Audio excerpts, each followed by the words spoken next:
You can't judge the goodness of God by your little interpretation of your present experience.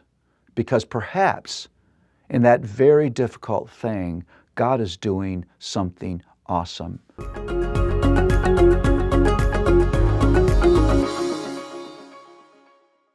I'm excited about the next 6 studies. They take us from the shores of the Jordan River to Israel's captivity.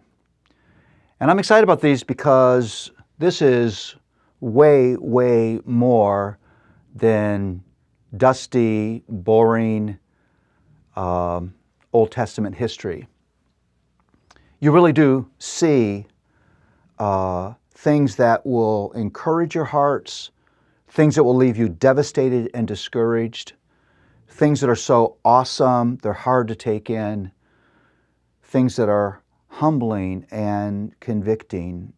Woven in this history is a picture of who God is and what He does and who His people are and what He wants for them and what He wants in them.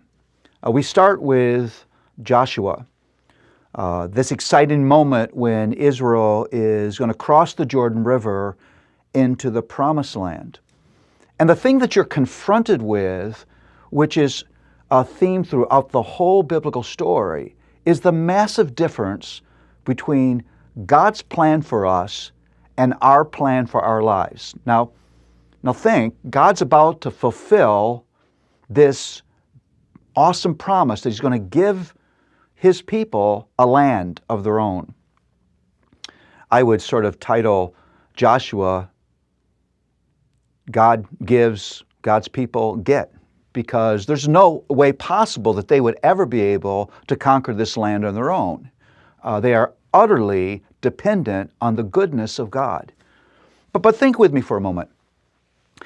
If I promised you a piece of property that would be your living place, when you got there, you would expect that that property would be empty. You wouldn't expect that somebody else would be living there. But that's exactly what Israel encounters. That this land is filled with other nations who aren't really excited about turning over their property to Israel. Why would God do this? And when you face that history, you're immediately confronted not just with Israel's position, but that's our position all the time. Confused at the way God works, wondering why He's doing what He's doing, tempted to question His goodness. You see, God wants more for His people than just a place. He wants His people. He wants their hearts. He wants to build their faith in Him. He wants them to live with a God's story mentality. And so God puts them through things like Jericho, where they see the unbelievable power of God on display and begin to think, hey, we're the people of God. We're going to be okay. That's how God works. You know, it's tempting to think of Joshua as being the hero of the book of Joshua. I mean, the book has his name, but he's far from the hero. As I've said, as we've looked at other Old Testament passages, God's the hero of this book. In fact, Joshua's name doesn't even point to Joshua. Joshua's name actually means Yahweh saves. Joshua's name points to the need for a redeemer.